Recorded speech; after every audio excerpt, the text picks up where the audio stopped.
Buenas tardes, España. Buenos días, México.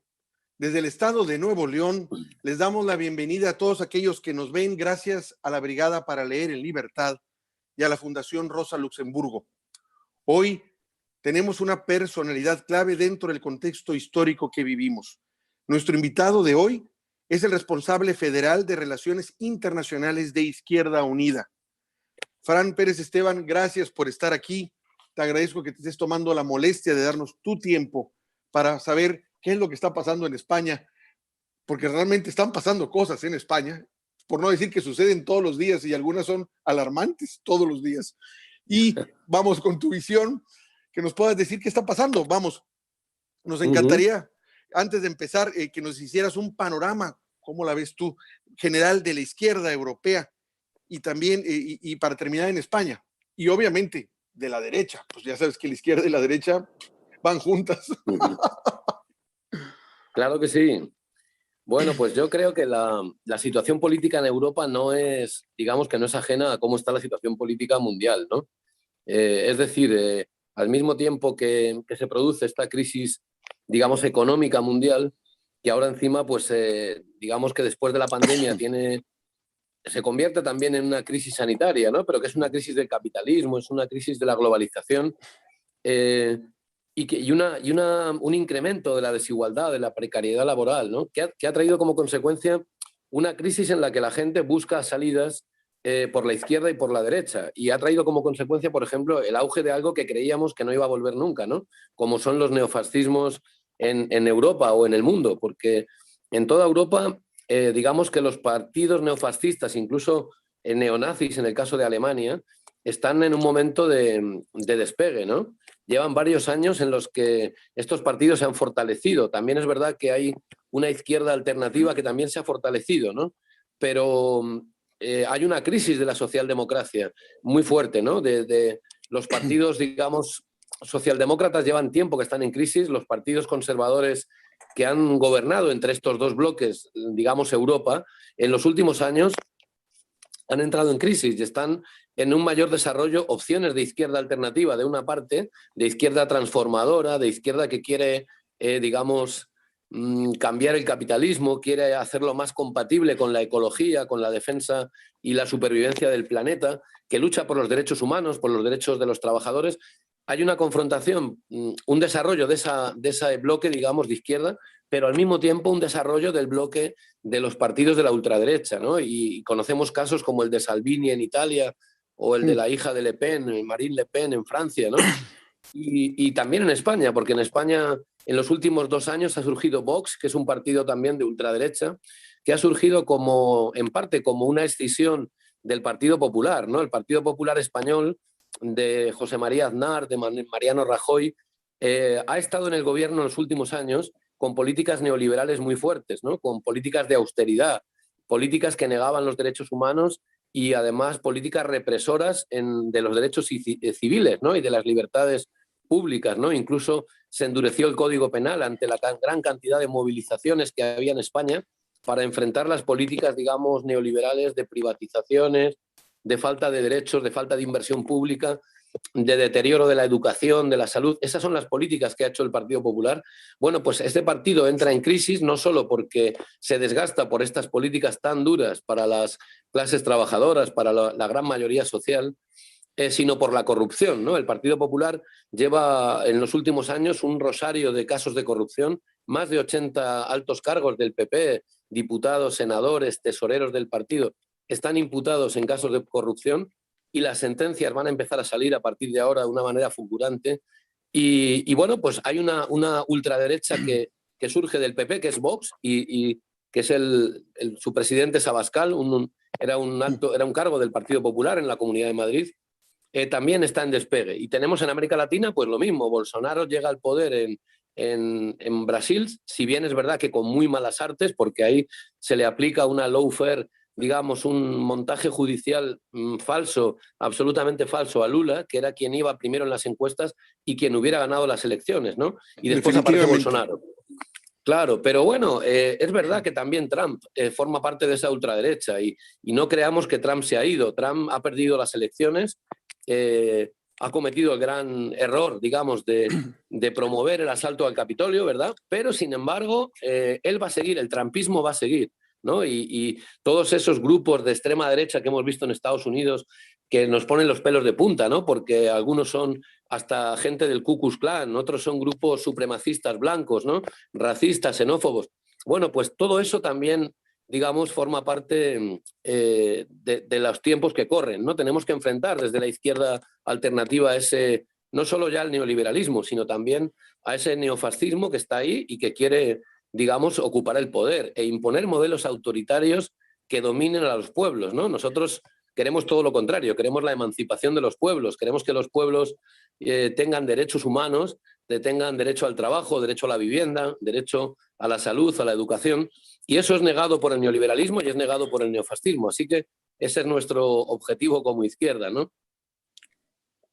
Pues luego, mira, si queréis... Sí, dime. Sí, dale, Héctor, dale. No, vamos, nos estás dando un panorama muy interesante, muy bueno, y vamos, vemos la situación complicada en España porque vemos que los golpean mucho, la derecha está golpeando mucho, ya vimos que están golpeando incluso a otros, vamos, actores políticos, por ejemplo, como Monedero, como a Iglesias también. No, de repente parece como que vuelve la tendencia de golpearlos con el lawfare también allá. Me llama mucho la atención que el lawfare, si te fijas, al menos en América Latina, y creo que en todo el mundo, solo ataca a los de izquierda. Nunca he visto que metan a la cárcel o afecten a alguien con el lawfare de la derecha. Y pongo un ejemplo, el dictador que está en Honduras, porque realmente es un dictador, pero no se menciona, no se comenta nada de él, que está creando un narcoestado allá, según nos comentó el expresidente al que le dieron un golpe, Manuel Zelaya. Vimos recientemente que lo acusaban unos fiscales en Estados Unidos de ser socios de cartel de drogas, de estar metido en drogas, o sea, ser socio de un cartel de drogas. Y ahí no solo no se dijo nada, sino que ya lo exoneraron en Honduras. O sea, no los tocan ni con el pétalo de una rosa. Entonces dices tú, ¿cómo está eso que siempre atacan a los de la izquierda estos jueces? Claro, es que yo creo, Héctor, que lo que ha ocurrido, claro, después de la década esta progresista en América Latina, esta década en la que gran parte de los gobiernos fueron democráticamente, digamos, ganados para la izquierda, y podemos hablar primero de Chávez, de Maduro después, por supuesto de Correa, ¿no? De Evo Morales, de Fernando Lugo, sin olvidar Nicaragua, Cuba. Es decir, había un bloque regional de poder latinoamericano muy fuerte de la izquierda que yo creo que consiguió muchos derechos sociales para los trabajadores, para las grandes masas populares, ¿no? Claro, las élites no están acostumbradas a perder el poder y cuando ellos creían que democráticamente podían ganar siempre con el apoyo de la prensa, de los grandes medios de comunicación, porque tienen mucho dinero, ¿no? Unas cantidades tremendas de dinero que los partidos de izquierda normalmente no tienen. Pero ¿qué pasa? Que cuando ven esta experiencia de los 10 años de gobiernos progresistas, incluso con un proyecto de integración latinoamericana, ¿no? Con el ALBA, con UNASUR, con la CELAC, ellos se asustan y de pronto deciden, y esto cuando digo deciden es que hubo reuniones hay un presidente de la COPAL dominicano, que no recuerdo ahora el nombre, ¿cómo se llamaba? Sí, de la Conferencia de Partidos Latinoamericanos, de la COPAL, hay un dominicano que fue presidente hace muy poquitos años que denunció públicamente que se habían reunido todos los presidentes de la derecha, ¿no? Aprovechando una reunión de la COPAL, al acabar una reunión de la COPAL, y desde Uribe hasta la derecha uruguaya, bueno, pues se reunían para volver a plantear que si no era posible derrotar democráticamente en las urnas a la izquierda, volvían a usar los viejos métodos. Los viejos métodos son pues golpes de Estado, ahora se dicen golpes de Estado blandos, yo creo que no son blandos, son golpes de Estado, porque así sea un golpe parlamentario, palaciego, ¿no? Así sea un golpe como el de Bolivia, que fue más cruento, con más represión contra Evo Morales, la de la señora Yanine Áñez, son golpes de Estado. Al final, lo que hay es una violación de la soberanía popular, es una violación de un resultado democrático, ¿no? Y hemos asistido a lo que tú decías en América Latina y ahora yo creo que lo están empleando en España, Héctor. Es decir, inventan desde Lula, desde el golpe contra Dilma y después el encarcelamiento contra Lula absolutamente falso, basado en montajes judiciales que no son verdad, pero que los medios de comunicación de la oligarquía, de las élites, sobredimensionan. Y al final, ¿qué pasa? Pues que a Lula lo encarcelan y el juez que lo encarceló, Sergio Moro, acaba siendo el ministro de Justicia de Bolsonaro. Mira tú qué casualidad, ¿no? Así son de descarados. De Así son de burdos, descarados a veces. burdos. Sí, no, ni se cuidan en la imagen, ¿no? A veces. Pero claro, efectivamente, lo de Lula, si hubiera sido una excepción, pero no, ha sido la norma. A Rafael Correa en Ecuador, Lenín Moreno, el gran traidor, digamos, de la Revolución Sí. Ciudadana, que se pasa al Lenón, neoliberalismo. Lenón Moreno, Sí, le digo Lenón Moreno. Lenón Moreno le llamas tú, sí, sí. Bueno, el tipo, tú sabes que desde el Poder Judicial, que instrumentalizó, empezó a poner querellas criminales a Rafael Correa. El Poder Judicial, digamos, domesticado por Lenin y por los gringos, yo creo que más de 30 querellas judiciales lleva Rafael Correa, de las cuales la mayor parte, 27, 28 de ellas, se han caído. Es decir, el propio Poder Judicial domesticado de Lenin las archivó porque se daba cuenta que no tenían ningún fundamento, ¿no? Y yo creo que esa es la prueba de que el lawfare existe, de que se emplea contra los gobiernos de izquierda por una decisión conspirativa de las oligarquías latinoamericanas en un principio, pero que yo creo que en España también se está copiando. Fíjate que el gobierno de la izquierda en España, la coalición que ahora gobierna España de izquierdas, hay tres partidos, ¿no? Por un lado está el PSOE, el Partido Socialista, que siempre tiene un alma socialdemócrata, pero otro alma neoliberal, ¿no? Que la encabeza Felipe González. Claro, y es el contrapeso, Felipe González es como el contrapeso neoliberal oculto frente a Pedro Sánchez, ¿no? Pero bueno, hay un pacto de gobierno en enero del año pasado, de 2020, que es entre el PSOE y Unidas Podemos. Unidas Podemos es la alianza de Izquierda Unida electoral con Podemos. Hay un gobierno progresista con un buen programa electoral, con un programa que busca defender el derecho a la vivienda, el derecho al trabajo, el derecho a la educación, a la salud de los ciudadanos, y tenemos la mala suerte que, a pesar de ser, Héctor, el primer gobierno de izquierdas en coalición desde la Segunda República Española, es decir, desde 1931, a los 2 meses de que ese gobierno se inicia, llega la pandemia. Llega la pandemia y nos vemos obligados lógicamente, a tomar medidas a favor de los sectores populares, pero también medidas que a veces son duras de encerrar incluso a la población para que el virus no se desarrolle. Y eso, claro, como sabemos perfectamente, trae como consecuencia una crisis económica. Bueno, pues la derecha aquí, digamos que es tan ruin, sobre todo la ultraderecha, que inicia campañas, digamos, de acoso contra el gobierno, intentando, por un lado, romper esa alianza entre Unidas Podemos y el Partido Socialista, que hasta ahora está funcionando bastante bien, intentando meter cuñas en esa alianza para que haya problemas, y luego también se está dando un uso torticero del Poder Judicial, que está efectivamente, como tú decías, poniendo denuncias contra Monedero, contra Pablo Iglesias en ocasiones, denuncias que a veces pone la propia ultraderecha, y contra otros dirigentes también, en este caso más sufrido por Podemos que por Izquierda Unida, ¿no? En el caso de Alberto González, que es un diputado del partido de Podemos, ¿no? También tiene una denuncia porque dice que hace una serie de años tuvo una pelea con un policía. Es decir, que se está investigando la vida de los dirigentes de la izquierda, incluso tirando hacia atrás un montón de años, inventándose hechos que son falsos, porque Alberto Rodríguez niega que esa pelea con la policía existiera, pero ya se usa ese hecho de un incidente que se pudo dar en una manifestación o no, para buscar la dimisión, para acabar, digamos, con la carrera política de dirigentes importantes de la izquierda, ¿no?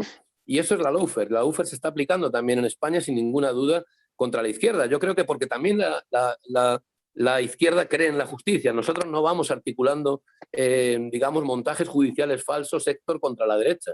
Nosotros, en todo caso, si las políticas de derecha no nos gustan, intentamos combatirlas, o bien en el Congreso, por supuesto, de los diputados, o bien en la calle, movilizando al pueblo para enfrentar políticas que van contra los intereses del pueblo. Pero nunca intentamos, digamos, hacer ese juego sucio en el que está cayendo la derecha internacional, ¿no? Vaya, está muy complejo lo que estás comentando, porque los golpeteos están bastante duros. Ahorita que mencionaste a esta persona de República Dominicana, que no recuerdo si fue Manuel Pichardo. Correcto, fue Manuel Pichardo. Fue Manuel Pichardo. Okay. Sí. Él hizo esa denuncia. Me acuerdo que en el 2018, cuando al AMLO era evidente que iba a ganar y que se les venía un tsunami a esta derecha, un compatriota tuyo, un compatriota nacionalizado, como es Mario Vargas Llosa tuvo una reunión en Argentina. Se dice que también fue un político, expresidente mexicano terrible y que fue el que introdujo el neoliberalismo aquí, que es Carlos Salinas de Gortari, junto con otras personas que se reunieron allá, precisamente en Argentina, para ver e impedir que quedara el presidente actualmente que tenemos, ¿no? Eso, Diego Osorno, que es un periodista muy conocido también aquí de la zona norte del país, lo reportó, esa reunión, ese cónclave secreto de los varones, como les gusta decir allá en España, de los varones de la derecha para tramar y conspirar. Entonces, sí, eso es cierto, las teorías conspirativas de la derecha por acabar con la izquierda son ciertas y no deja de ser, y vamos, ¿qué pasa con esta derecha? Cuando yo veo y platico y hago charlas con gentes de América Latina en general, el esquema es el mismo, Fran.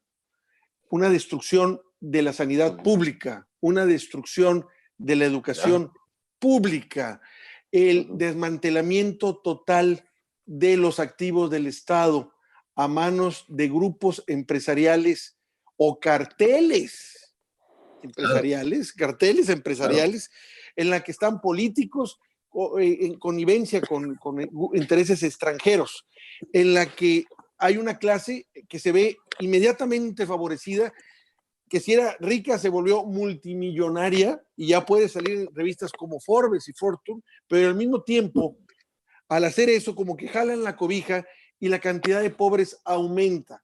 Y en eso que están aumentando los pobres, me están vendiendo que este es el sistema que precisamente combate la pobreza. Sí, de esos, vamos, no hace pobres a esos que se están enriqueciendo con la venta de los activos del Estado, que prácticamente son monopolios, eso me queda claro, pero nos venden eso y aparte nos venden que están ellos apoyando un libre comercio que es inexistente, porque los grandes grupos de allá, o que es donde se ejerce el neoliberalismo, que ha sido en toda América Latina y en España también, concentran el mercado y son los primeros en que están en contra, de hecho, con ese libre mercado que pregonan. Entonces digo, ese cartabón, esa fórmula que es de manual, que la veo aplicada en toda América Latina, en algunos casos con resultados terriblemente nefastos por las condiciones de pobreza o deterioro en el que vive en general la mayoría de esa población. Digo, la veo así, la veo en todas partes. Y digo, ¿qué pasa? ¿Qué está pasando? Pero aparte nos venden que si agarramos la fórmula de izquierda, vamos a ser como Venezuela. O sea, digo, ¿qué pasa? La fórmula de pobreza a nivel general me la están vendiendo ellos con su sistema neoliberal. Claro que hay riqueza con ese sistema, pero solo para unos pocos, solo para muy pocos, para un 1% en términos generales, para un 1%. ¿Qué está pasando? Sí. ¿Cómo podemos evitar eso? O sea, tú en tus viajes como encargado de Relaciones Internacionales de Izquierda Unida, yo creo que cuando visitas América Latina, estuviste recientemente en Ecuador, precisamente para el robo de la elección que ya andan tratando de hacerle a Andrés Arauz, te das cuenta de ese deterioro, tú lo ves. Vamos, yo creo que en algún momento fuiste cuando ganó Correa y pudiste ver el despertar de la población y fuiste ahora que quedó Lenón Moreno, y te das cuenta cómo es lo que está pasando. Entonces no puedes hablar ahí de progreso ni desarrollo social. Hablas más bien de un aniquilamiento programado de todo un país para que esté realmente sometido a intereses de grupos económicos, que al final de cuentas son los que deciden tu política o están buscando decidir quién votas o por quién no votas a los intereses de ellos. Esto es horrible. Sí. Sí, yo creo que le coincido con todo lo que dices, ¿no? Yo creo que las élites se asustaron mucho con el éxito de los gobiernos progresistas, ¿no? Por poner algún ejemplo que tú dices de Ecuador o Bolivia, no es que lo diga Izquierda Unida o no es que lo diga la izquierda internacional, sino que digamos que los referentes que tenemos para medir la realidad de los logros políticos es Naciones Unidas, ¿no? Entonces, solamente basta mirar la agencia CEPAL de Naciones Unidas y los datos que dan durante los gobiernos de Correa, por ejemplo, como tú dices, en cuanto a equidad, ¿no? ¿La equidad mejoró o empeoró? Mejoró muchísimo. ¿El desarrollo económico del país, de Ecuador, mejoró o empeoró? Mejoró muchísimo. Se crearon montones de hospitales, de escuelas, ¿no? De carreteras, de viviendas públicas. Es decir, la gestión del gobierno Correa yo creo que fue muy meritoria. No porque lo digamos nosotros, porque lo dice la CEPAL, porque lo dice Naciones Unidas, ¿no? Lo mismo Bolivia. Bolivia era un país, acuérdate antes de Evo Morales, era un país donde había, Era el cada más año había un golpe pobre. militar.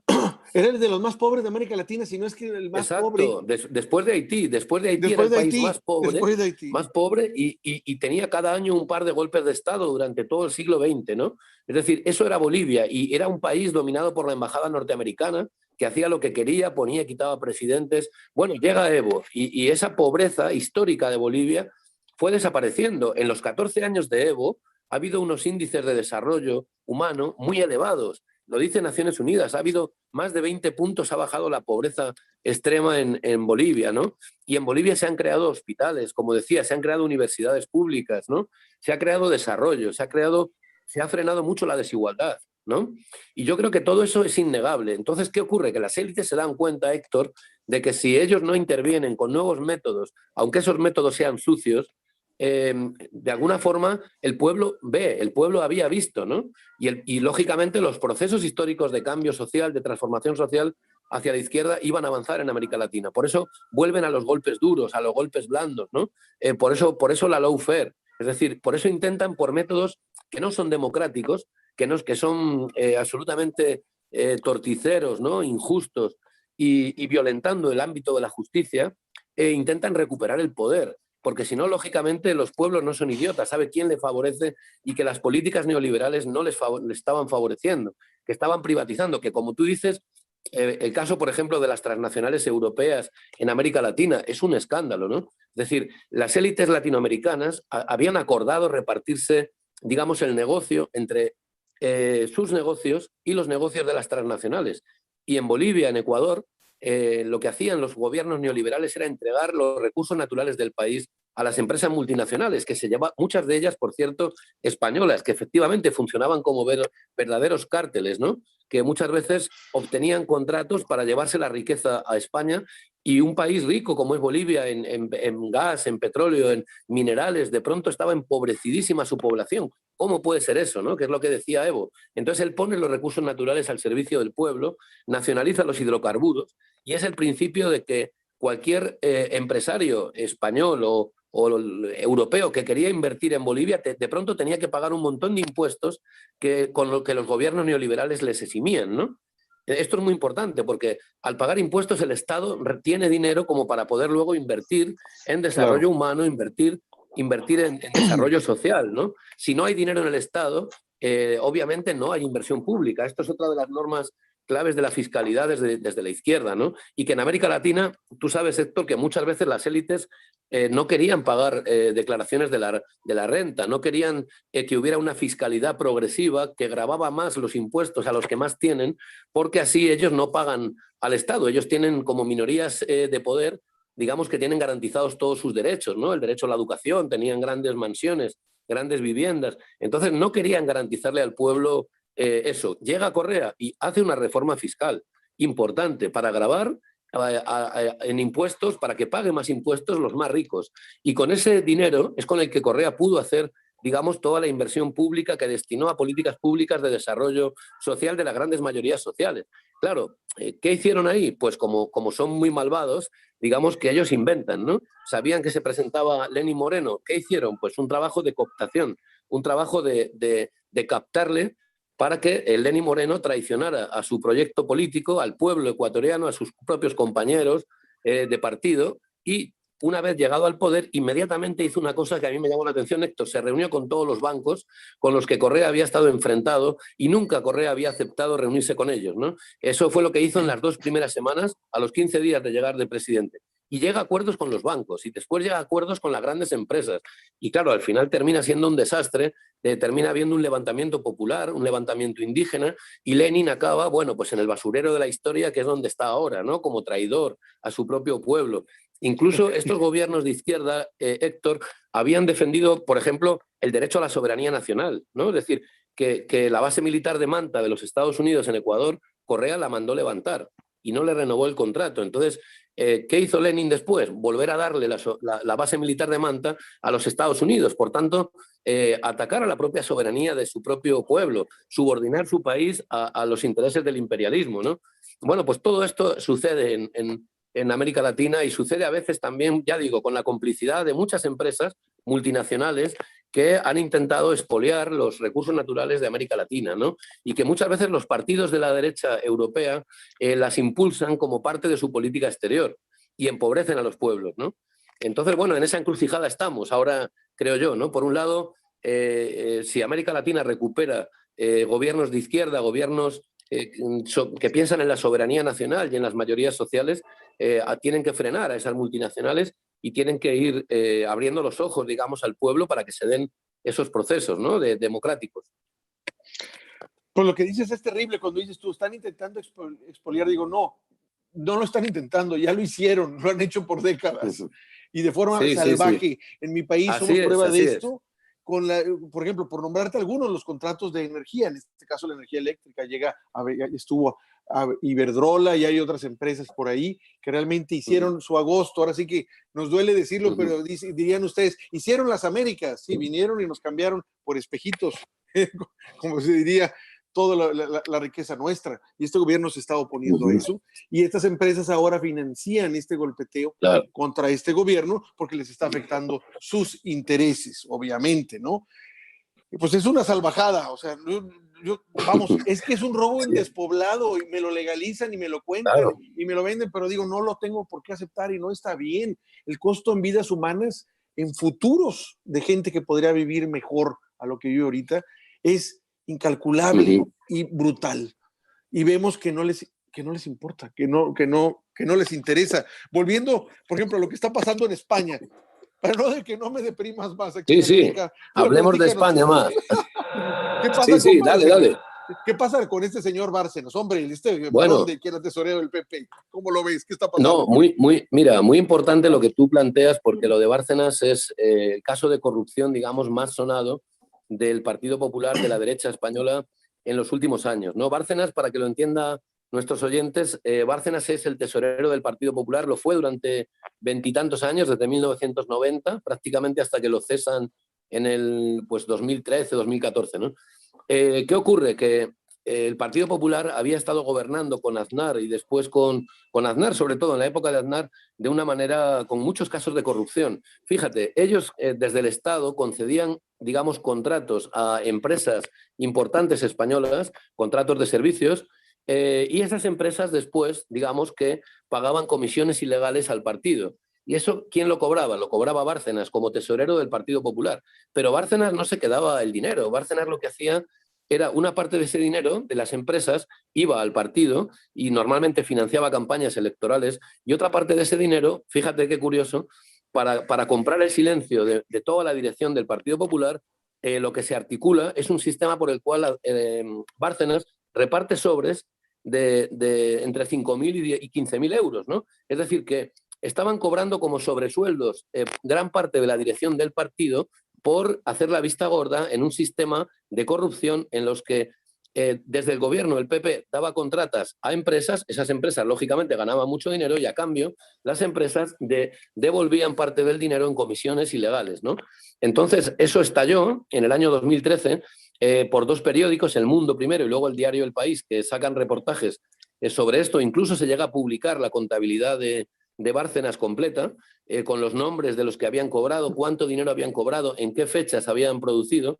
Y bueno, pues como este país es como es también y tenemos un poder judicial absolutamente lento, Héctor, muy corrupto a veces, ¿no? Por lo menos parcialmente, y luego muy conservador, sobre todo, muy reaccionario, lo que hicieron fue, bueno, todavía ese proceso que empieza en el 2013, no ha habido sentencia, es decir, todavía se está investigando este asunto. Bárcenas está en la cárcel, y lo que sí se ha logrado han sido que ya haya una serie de imputados importantes, ¿no? Hay más de 30 y tantos imputados entre diputados del Partido Popular, senadores, varios tesoreros y también algunas grandes empresas por haber pagado esas comisiones ilegales. Eso es importante porque OHL, por ejemplo, la empresa SACIR, la empresa Construcciones y Contratas, son grandes multinacionales, son empresas muy poderosas en España y se ven ahora con sus presidentes en los tribunales por el caso Bárcenas. Por tanto, el caso Bárcenas no es el caso Bárcenas, es el caso Partido Popular. Es un caso de corrupción en el que la dirección del PP Unos se corrompieron, otros hicieron la vista gorda. Bárcenas simplemente gestionaba el dinero como tesorero, pero grandes empresas estaban financiando ilegalmente al Partido Popular. Ese es el caso Bárcenas, que yo creo que ha traído al PP políticamente a una crisis interna muy relevante. Por eso surgieron dos partidos que le competían en la derecha. Por un lado, Ciudadanos, que es un partido, digamos, de centro-derecha, y por otro lado, Vox, que es un partido de ultraderecha, ¿no? Entonces, la derecha está fraccionada en España, con problemas de relaciones entre ellos, y el Partido Popular, sobre todo, está ante la mayor crisis de su historia, ¿no? Por eso es un momento en el que la izquierda recupera el gobierno. Digamos que la suma de Partido Socialista más Unidas Podemos daba las matemáticas suficientes para poder gobernar, para poder tener un programa progresista para este país, y nosotros estábamos obligados a impedir que se diera una alianza entre el Partido Popular y Vox, sobre todo que uno era Vox, un partido de ultraderecha, y por otra parte el Partido Popular, un partido de derecha pero absolutamente corrupto, ¿no? El más corrupto de Europa, decimos aquí, porque tiene el mayor caso de imputados de toda Europa, ¿no? O sea, son campeones de este asunto, ¿no? Y esa es la situación. Y por hablarte, si quieres, más de corrupción, podemos hablar hasta de la Casa Real, Héctor, ¿no? Sí, ahorita aquí... tocamos el punto, pero me impresiona que digas tú, tenemos los corruptos mayores que todo, que en Europa. Digo, ¿qué pasa? No puede ser eso lo que me estás diciendo. Sí. O sea, sobre todo cuando, yo me acuerdo cuando estalló el caso Bárcenas, ¿qué hacía Rajoy?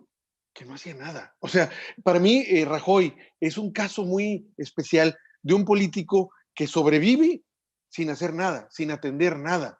Porque todos los grandes problemas que le estallaron, como fue el caso Bárcenas, no decía nada, no sé, nunca no hubo una postura incluso que lo desmarcara, porque ahí estaban metidos todos sus amigos. Entonces lo que hacía era ignorar. Y cuando pasó también el caso de las protestas en Barcelona, todo lo que es esa parte de la independencia, tampoco hizo nada. Y cuando lo llegó a hacer, perdió la oportunidad. Cuando vimos esas escenas de violencia en España, de lo que estaban haciendo para reprimir a los manifestantes, decía yo, ¿es España o es América Latina? Que no les gusta compararse con América Latina. Entonces, allá son repúblicas bananeras. Le digo, pues ahora nos ganaron. Ahora los ganaron. Algunos nos preguntábamos si era Venezuela, ¿no? Porque ya sabes tú que cuando... Todo lo peor es Venezuela, que según Venezuela, todo se sobredimensiona, ¿no? Pero luego pasa en España y parece que no está pasando nada y están pasando cosas gordas. No, es verdad que Rajoy, como mínimo, tiene una cierta responsabilidad política, porque él estaba en la dirección del partido cuando todo eso de Bárcenas ocurrió. Y además, en la contabilidad de Bárcenas venían el dinero en sobres con las siglas de MR, ¿no? Que se supone que era Mariano Rajoy. Y fue preguntado por los jueces de quién era ese. Pues claro, Mariano Rajoy. Todas las siglas obedecían a varios dirigentes del Partido Popular. Por tanto, Rajoy como mínimo miró para otro lado. Y como máximo seguramente más cosas, pero no se ha podido probar. También porque el Poder Judicial, Héctor, con los poderosos siempre es blando y es muy duro siempre con los débiles, ¿no? Eso es una característica lamentable del Poder Judicial en todos los sitios, pero yo creo que en España tela marinera, ¿no? Tenemos un Poder Judicial a veces muy conservador, muy reaccionario, muchos de ellos están en el Opus Dei. Hay familias que vienen de la dictadura, ¿no? Y que ves los nombres de jueces de la dictadura franquista que tenían tal apellido y sus hijos también son jueces en la democracia. ¿Y qué son? ¿Progresistas? Pues no, lógicamente, ¿no? Entonces, ¿qué pasa? Que a Rajoy se le permitió, por ejemplo, no ir a testificar al juicio en persona. Se le permitió declaró en el juicio, pero por pantalla, digamos, ¿no? De plasma, ¿no? Entonces, bueno, son situaciones que se están dando. Ahora, el Partido Popular, que es lo importante, va a quedar muy tocado con este caso Bárcenas, porque claramente está demostrado, muy demostrado, y sobre todo por la persona que gestionaba todo eso, que es Bárcenas, a la que, por cierto, los gobiernos de Rajoy, desde el Ministerio del Interior, se dedicaron a espiar, se dedicaron a ponerle, por ejemplo, compraron a su chofer, ¿no? Bárcenas tenía un chofer que fue cooptado por el Ministerio del Interior para espiarle e intentar robarle documentación, porque Bárcenas dijo que tenía más documentación. Es decir, que se ha aplicado incluso las cloacas del Ministerio del Interior contra Bárcenas para que Bárcenas, bueno, todo esto son casi como actitudes mafiosas, ¿no? Es decir, un uso mafioso del Ministerio del Interior ilegal para, digamos, que no salpicara tanta corrupción al Partido Popular. A pesar de todo, pues ha salpicado mucho, ha salpicado muchísimo y yo creo que está muy tocado, está en una crisis muy fuerte, ¿no? Pues la verdad espero que algo resulte bueno de esto. Mira, te voy a comentar. durante mucho tiempo, yo fui uno, tuve una visión de España como diciendo, oye, España primer mundo en cuanto a democracias. Pero de repente empiezas a ver que hay cosas raras. ¿A qué me refiero? Algo similar nos pasó con lo que pasó en Chile. Chile nos la vendían, que era, cuando sentíamos que estábamos bien, nos decían, no, los chilenos están mejor que tú, es lo máximo, tú no estás como Chile, te faltan muchos años, pero digamos que es tu ideal, pero no lo alcanzas. Entonces nos traían dando en la cabeza con Chile y de repente vimos lo que pasó en Chile. Bueno, algo similar me sucede con España. Recientemente, el año pasado, tuvimos alguna charla también con algunos de Izquierda Unida en la que nos hablaban de la situación de la pandemia. Decían, realmente la sanidad la controlan los grupos privados. Y decían, esta constitución que tenemos fue creada para que se quedaran los mismos de siempre, desde que estaba Franco. O sea, algo muy similar a lo que pasó en Chile con la constitución de Pinochet. Entonces de repente dije, me empezó a hacer ruido, ¿cómo que España está así? Sí, realmente esta constitución no beneficia a las mayorías, beneficia a los mismos grupos y apellidos de siempre que han estado detrás desde hace muchos años. Entonces, cuando eso me lo dijeron, dije, no, la verdad no daba crédito. Dije, no puede ser. Y en España, pues ahora lo veo, lo estoy viendo. No, es así. Y la democracia tampoco es de tan alta calidad como se cree, ¿no? Porque fíjate, o sea, los datos dicen también que hay un 20% de la población que está digamos, en pobreza o en riesgo de pobreza. Es decir, la desigualdad en España también ha aumentado mucho, ¿no? La precariedad laboral es norma aquí. Los gobiernos de Mariano Rajoy, por ejemplo, permitieron la deslocalización de empresas. Y España, que era un país que tenía una industria, una cierta relativa industria en las grandes ciudades españolas, bueno, pues si a ti el Estado te permite que tú no tengas que presentar un balance de pérdidas, por ejemplo, en la empresa para marcharte a otro país, que es lo que hizo Rajoy, permitir que antes, para poder marcharte a un país, digamos, de Marruecos, un país, digamos, fuera de la Unión Europea, tenías que presentar un balance de pérdidas y de que la empresa iba mal, y para ahorrar, digamos, gastos o pagarle menos salarios a los trabajadores o pagar menos impuestos de los que se pagan en España, las empresas se podían ir. Pero Rajoy directamente no dejó en manos de la administración la última decisión de que una empresa se vaya, sino prácticamente las empresas se podían ir libremente camuflando sus balances, ¿no? ¿Eso qué hizo? Pues que muchas empresas potentes que había en España se marcharan, muchas de ellas a Marruecos, otras a Polonia, otras a países digamos, de fuera de la Unión Europea, donde pagan menos salarios, como te decía, pagan menos impuestos. ¿Y qué es lo que trae como consecuencia en España esta globalización económica? Bueno, pues despidos de trabajadores masivos, mayor precariedad laboral, pobreza. Entonces, esa situación es real, Héctor. O sea, yo creo que la imagen de la Europa, digamos, desarrollada de otros años, eso ha cambiado mucho en los últimos años. El neoliberalismo no solamente ha hecho daño en el sur, ha hecho también daño en el norte, en los países del norte. Y la desigualdad aquí también ha crecido, y los gobiernos neoliberales han privatizado todo lo que han podido, han adelgazado el Estado. Lo que tú decías del papel del Estado es real. O sea, han adelgazado el Estado porque ellos quieren llegar al poder de gobernar el Estado para adelgazarlo, para entregar la gestión pública en manos privadas, para que hagan consigan más beneficio los más ricos, ¿no? Y bueno, pues esa es la situación en la que estamos. Ahorita en España estamos gobernando, digamos, una alianza de gobiernos de izquierda que estamos intentando confrontar con esas políticas, hacer políticas públicas al servicio de los ciudadanos, de la mayoría trabajadora, ¿no? Y yo creo que de momento la cosa no va mal. La relación entre ambos partidos, a pesar de que hay contradicciones, es positiva. Hay contradicciones, a veces no vemos los problemas o los puntos de vista de la misma manera, pero se intentan gestionar esas discrepancias para mantener políticas públicas de avance social, ¿no? Y bueno, pues quizá también otra cosa que yo creo que merece la pena hablar y que me quedé antes como en puertas del tema, el tema de la corrupción de la Casa Real española, ¿no? Creo que eso merece la pena. Antes de que empieces, déjame, quiero leer lo que está mandando las personas, los que nos están viendo. Dice, Indrilo dice, ¿se puede decir que el gobierno actual español es de izquierda?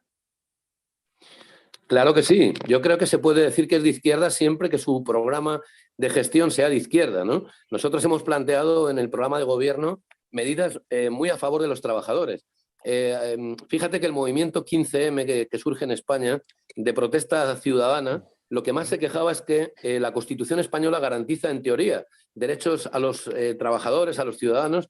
Ya digo, todos estos derechos al empleo, a la vivienda, a la educación, a la salud, pero que luego, después de una serie de décadas de democracia, esos derechos no se llevan a efecto. Y el movimiento ciudadano lo que se revela es contra eso, ¿no? Y yo creo que justamente el programa de Izquierda Unida, Podemos y el Partido Socialista lo que plantea es eso, es decir, intentar garantizar el derecho a la vivienda a los ciudadanos, defender la sanidad pública de los grandes grupos privados de sanidad, reformar las leyes que el Partido Popular en la educación había orientado a favorecer a los colegios privados y a los colegios, digamos, concertados, para hacer una defensa de la educación pública y una extensión de ese derecho. Poner un límite, por ejemplo, a la ley de alquileres, ¿no? Lo que hemos hecho, por ejemplo, durante la pandemia, creo que es muy progresista, el aprobar un ingreso mínimo vital para aquellas personas que se quedan en paro, que se quedan sin nada y que con ese lema que pusimos, que era que nadie se quede atrás, ¿no? Es decir, con la crisis, algunas empresas se han visto abocadas a despedir gente. Bueno, pues hemos articulado el sistema, por ejemplo, de los ERTES, ¿no? Que consiste en permitir que algunas empresas con dificultades en los balances económicos puedan, por ejemplo, reducir el horario laboral de algunos trabajadores o incluso despedir parcialmente a la plantilla con el compromiso de volver a contratar una vez pase la situación de crisis a los trabajadores en la plantilla. Eso se llama la figura del ERTE, y el Estado asume el pago de la seguridad social de los trabajadores, por ejemplo, ¿no? Pero lo del ingreso mínimo vital son 460 euros que como mínimo se le paga a toda persona que no tiene prestaciones, para evitar que se quede en el paro, para evitar que se quede en la calle sin nada, digamos, ¿no? Entonces yo creo que son medidas que se han tomado, así como también ayudas que se han dado a las empresas autónomas, a los autónomos y a lo que se llaman las pequeñas y medianas empresas también, ¿no? Es decir, desde el Estado intentamos hacer que el Estado tenga un papel protector del empleo, que tenga un papel protector de los ciudadanos, ¿no? No ese Estado mínimo inexistente que es el que no quiere que exista la propia derecha, ¿no? Y luego yo creo que hay muchos puntos que se podrían decir, pero por ejemplo se está preparando una ley de cambio climático, ¿no? Es decir, de desarrollo sostenible, ¿no? Vamos a intentar hacer muchas cosas, pero yo creo que desde luego es un gobierno de izquierda, ¿no? Pedro Sánchez es un socialdemócrata, pero yo creo que con los socialdemócratas tenemos que trabajar, los que somos de izquierda alternativa, y precisamente para también obligarlos en parte a girar a la izquierda, para pactar con ellos programas de izquierda, programas progresistas, ¿no? Si dejamos que el PSOE siga... Fíjate, Héctor, que incluso Felipe González, horrorizado por el pacto del PSOE con Unidas Podemos, llegó a plantear públicamente que se diera un pacto PSOE-PP, que en teoría era contradictorio. Sí. Es como PRI-PAN aquí, como PRI-PAN aquí. ¿No? Sí, no, claro, o sea, una especie de pacto a la alemana entre la derecha y la socialdemocracia, con tal de impedir que estos de Unidas Podemos, que son unos radicales, unos revolucionarios, unos bolivarianos, unos comunistas, bueno, pues para evitar que pactemos con el Partido Socialista y de alguna forma garantizáramos políticas progresistas, ¿no? Yo creo que Felipe, que es un hombre ya de las multinacionales españolas, está en otra cosa. Pero claro, mantiene una influencia en el partido, a mi juicio, muy perniciosa, siempre a favor de las tesis neoliberales, ¿no? Afortunadamente, Pedro Sánchez, con el acuerdo de gobierno con nosotros, yo creo que además está funcionando bien hasta ahora, a pesar de que hay algunos roces, algunos problemas, como siempre surgen en los gobiernos de coalición, porque puede haber puntos de vista distintos, ¿no? Pero en general está funcionando y sobre todo hemos evitado también que el gobierno del PP corrupto y de Vox de ultraderecha, de neofascistas, hubiera llegado al gobierno. Para nosotros, para Izquierda Unida, era una obligación moral y política el pactar con el Partido Socialista y con Podemos una salida progresista a este país, ¿no? Porque si no hubiera caído en manos de la ultraderecha y con toda la crisis de la pandemia, que fíjate que aquí ya van más de 60.000 muertos, pues podíamos haber dejado a la población en el desamparo absoluto, que es lo que hizo Rajoy cuando la otra crisis económica del 2009, ¿no? Es decir, sí, lo que hizo fue salvar a los bancos, pero olvidarse de la gente, dejar a la gente en el desamparo. Y desde luego creció la pobreza, la extrema pobreza, la precariedad. Eso es el balance de la gestión de los gobiernos del PP. Está horrible lo que comentas, la verdad. Mira, me impresiona mucho lo que dices de Felipe González. Yo lo admiraba mucho, porque sentía que era un tipo muy brillante, muy inteligente, con mucha habilidad. Me encantaba ver cuando lo entrevistaban en España y les daba la vuelta a los entrevistadores. Algo, si quieres tú, similar. Esa misma habilidad se la reconozco a Correa. Pero Felipe era muy especial. Y luego cuando dices tú que ya se volvió promotor de estas nacionales, digo, pues no nomás de las empresas españolas, también algo en México aquí tiene, porque vamos, ya se volvió gente de Slim, de Carlos Slim. Él llega al hotel de Slim, que está que es el Hotel Yenep, ahí en la calle Londres, creo, en la Ciudad de México, en la zona rosa. Ahí tiene un lugar especial y tienen hasta fotos de él y todo esto. O sea, ahí así como héroe, para acabar pronto ahí a Felipe González. Déjame termino, para luego abordar lo del rey. Dice, mira, Paloma Saiz, la mando saludar. Ella es de las fundadoras de la Brigada para Leer en Libertad, que se dedica a hacer ferias de libro. Han hecho más de 200 ferias de libro en 10 o 11 años. Los libros que hacen los regalan de manera digital y de manera física. Es un esfuerzo enorme. Y nos dice, la mirada de España sobre América Latina en general está definida por las transnacionales. Pues bueno, yo creo que lo vemos en el día a día y vemos también cómo reaccionan cuando se les está poniendo a un alto o cuando simplemente se les dice a estas transnacionales, ¿cómo haces aquí lo que no haces en España?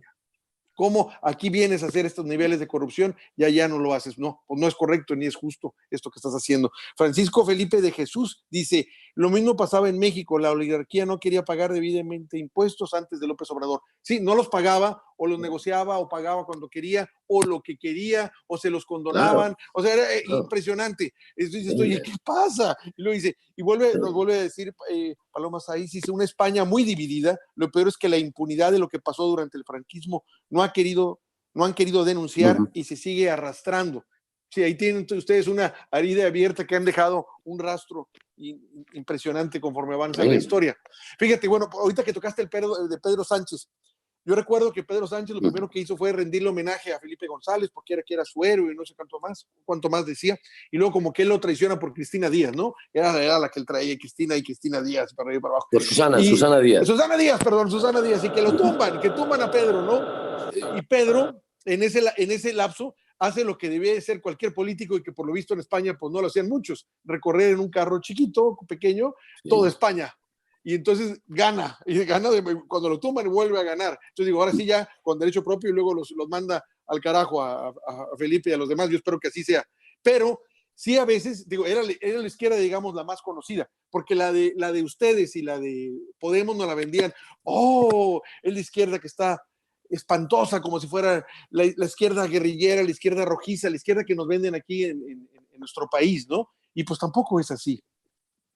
Qué bueno que está Izquierda Unida allá y que está Podemos allá en España. Claro. Porque... No, yo creo sinceramente que somos fundamentales para garantizar ese giro a la izquierda del Partido Socialista. No me cabe duda que un gobierno del Partido Socialista en solitario, incluso con Pedro Sánchez, hubiera tenido políticas más moderadas, ¿no? Y desde luego, ya digo, o sea, ese ala neoliberal del Partido Socialista tiene que ser superada. O sea, Felipe sigue teniendo una influencia tremenda a través de ciertos dirigentes que están muy en su ala y que constantemente están criticando a veces, incluso públicamente, las políticas de Pedro Sánchez. Por ejemplo, el señor García Page de Castilla-La Mancha, que es presidente de Castilla-La Mancha, se permite, en vez de gestionar día a día los problemas de los castellano-manchegos, que bastante tendría con ello, pues se permite cada día que le da la santa gana criticar al presidente Sánchez o al gobierno de coalición, ¿no? Y es del Partido Socialista. Entonces, el PSOE tiene ese dilema que yo creo que tiene que superar. Es un partido socialdemócrata, de acuerdo, pero que lo sea, que no sea otra cosa. Para ser un partido neoliberal ya está el PP o incluso otros partidos de la derecha, ¿no? Luego sí quería decir una cosa a partir de lo que comentabas de la compañera que escribió. Sí es verdad que la gran parte de la política exterior de España ha sido siempre impulsar las multinacionales como objetivo, digamos, principal. Sí quiero también contar aquí para los oyentes que hay muchísimo español, digamos, muchísimos ciudadanos españoles que viajamos a América Latina, montones de amigos en América Latina y sobre todo fuerzas de izquierda como Izquierda Unida, como Podemos, muchos movimientos sociales, plataformas de solidaridad, ¿no? Incluso bolivarianos, ¿no? Es decir, que apoyan a los procesos de los pueblos, apoyan a los procesos de izquierda, a los procesos de lucha y de resistencia antineoliberal de los pueblos de América Latina, que nos sentimos profundamente hermanados con la lucha latinoamericana, ¿no? Desde los años 80, incluso con las guerrillas, ¿no? Cuando no había otra forma a veces de lucha en algunos países, como era enfrentar dictaduras terriblemente criminales que desaparecían a personas y las tiraban al mar, o que fusilaban a indígenas ¿no? En Guatemala. Es decir, desde aquellos años hay un movimiento de solidaridad muy rico, muy plural en España, de mucha solidaridad con América Latina, y eso también lo quiero, digamos, destacar como una cosa positiva, ¿no? Y desde luego Izquierda Unida, nosotros siempre hemos sido y somos muy claros en España a la hora de apoyar a Evo Morales, a la hora de apoyar a Lugo, ¿no? Incluso al gobierno cubano, el gobierno de Ortega en Nicaragua, el gobierno de Correa, ¿no? Hemos sido muy claros. A veces nos critican, claro, los grandes medios de comunicación por ello, ¿no? Y te llaman revolucionarios o bolivarianos. Bueno, eso a nosotros no nos importa, ¿no? Nosotros creemos que hay que defender las causas porque hay que defenderlas, hay que defender a los pueblos, sus derechos a la soberanía y a los derechos humanos, cueste lo que cueste, ¿no? Y bueno, pues digo, si quieres, qué bueno rematamos que con el estamos, rey. digo, yo te iba a decir, bueno, quiero empezar preguntándote así libremente. Carlos I de Borbón es un ampón, y mira que es una pregunta, pero rima.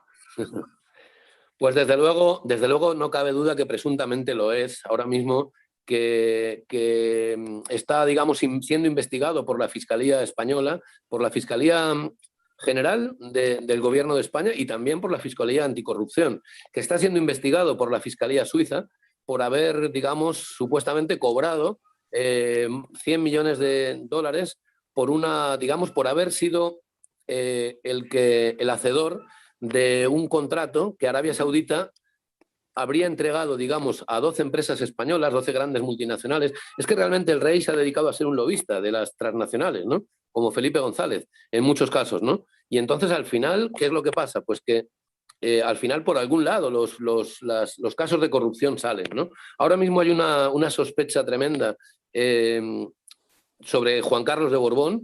Fíjate que no solamente hay una gran censura social, toda la prensa está criticándola, ¿no? Y hay una indignación popular muy fuerte, ¿no? En España, fíjate que el Centro de Investigaciones Sociológicas, hace como 7 años, durante toda la etapa de Rajoy, ya no hacía una pregunta que hacía siempre este Centro de Investigación del Estado, que a los ciudadanos en las encuestas, ¿no? Que era, ¿usted es republicano o es monárquico? ¿Qué piensa de la monarquía?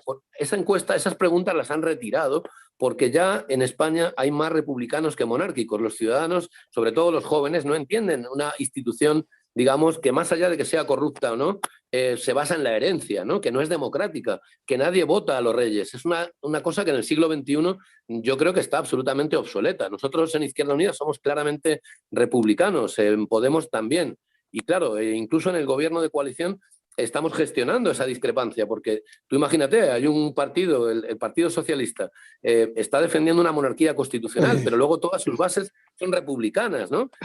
Ahorita, fíjate, en Pontevedra es una ciudad gallega, está gobernando una coalición del bloque nacionalista gallego con el PSOE. Bueno, pues han acordado los concejales, del PSOE, retirar una calle, Juan Carlos I, retirarla y ponerle otro nombre. En algunos casos les ponen el nombre de sanidad pública, porque ha habido una toma de conciencia en España en el último año de la importancia de la sanidad pública. Te nos congeló la imagen, a ver si ahorita regresas. Ahí vamos muy bien ahorita. De que sea fuera de tener Juan Carlos I a muchas calles en España. Imagínate, o sea, está calando. ¿Qué es lo que pasó? Pues que los saudíes dieron un contrato de miles de millones a un consorcio de 12 empresas, supuestamente a cambio de que cobrara una comisión Juan Carlos. Y Juan Carlos habría intermediado entre las empresas españolas y los saudíes. Yo creo que eso hoy está más que claro y que es más que cierto. Claro, es mi opinión, ¿no? Yo creo que habrá que esperar a que el Poder Judicial diga qué es lo que pasa. Pero cuando la propia Casa Real se distancia del propio Felipe VI, que es su hijo, se distancia del padre, le aconsejan que se vaya a Abu Dhabi, a un país que desaparezca del mapa, vamos, Héctor, ¿no? Que no le veamos en los periódicos en España porque le recuerda a la gente día a día que ha robado. Entonces lo han mandado a Abu Dhabi como queriendo alejar la corrupción de la vista de la gente, pero la gente no es tonta, ¿no? La gente sabe que eso ha ocurrido. Y yo espero que en España, pues oye, haya un proceso constituyente nuevo, tardará, pero llegará, ¿no? En España llegará una república, porque sin duda son muy poquitas ya los países que son monárquicos, las monarquías no tienen ningún sentido democrático, y yo espero que todo esto, pues de alguna forma que la Casa Real dé cuentas, que tampoco han dado explicaciones, ¿no? De lo que ha pasado. Hay un silencio absoluto por parte de la Casa Real respecto a los sucesos de corrupción supuestamente del padre, ¿no? De Juan Carlos I. Pero bueno, lo que sí hay es una crisis de régimen, una crisis de Estado, y muchos de nosotros cuestionamos el modelo político del año 1978, la monarquía constitucional. Queremos avanzar a procesos más republicanos, a procesos más democráticos, ¿no? Fíjate que incluso el PSOE ha tenido que defender la monarquía públicamente aunque Sí. han hecho comentarios críticos con Juan Carlos, pero nosotros hemos salido abiertamente pidiendo una comisión de investigación parlamentaria sobre Juan Carlos I y el caso del AVE a la Meca, ¿no? De este tren de alta velocidad que Sí. supuestamente ha tenido que ver en las comisiones ilegales. Mira, ahorita mencionaste varias veces un punto que, vamos, llama la atención.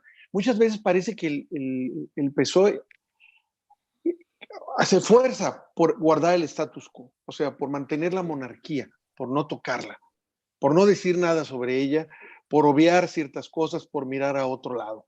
Eso lo he visto, pues lo vi con Felipe González, luego lo vi con Zapatero, y ahorita lo estoy viendo con Pedro Sánchez. ¿Por qué? ¿Cuál es la razón por la que ustedes creen que estén ellos así, de que con la monarquía no nos metemos y que nosotros la apoyamos? ¿Por qué?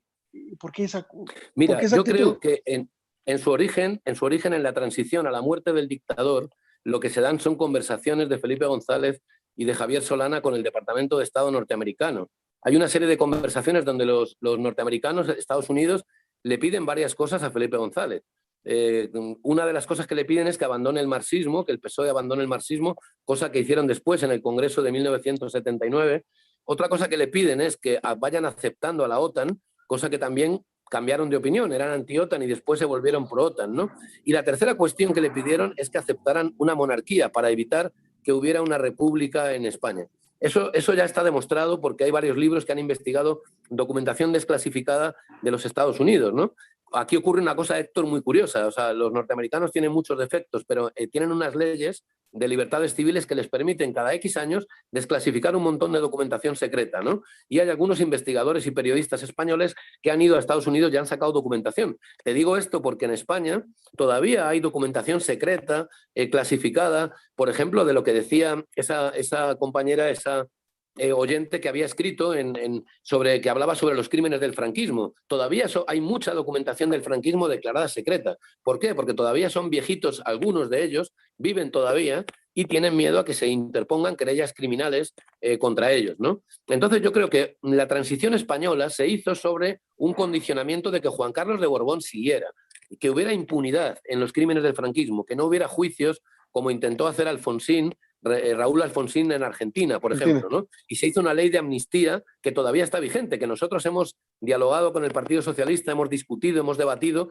para que intentar hacerles mostrar claramente nuestra intención de que esa ley de amnistía debe ser reformada, por lo menos, porque fíjate si fueron perversos, Héctor, que lo que hicieron fue, a la vez que a los presos políticos les daban, digamos, la libertad, a la muerte de Franco, pues a los torturadores les daban, digamos, la amnistía, en la misma ley, en la misma ley. Entonces, bueno, pues nosotros hemos planteado que se reforme y que se eliminen, digamos, los artículos que le garantizan en esa ley de amnistía del año 78, que garantizan la impunidad de los criminales de la dictadura, pero el Partido Socialista no es favorable a eso. ¿Y por qué? Pues porque en la transición se articularon una serie de acuerdos con la monarquía, con Estados Unidos, donde participó el Partido Popular, la derecha, pero también participó el PSOE.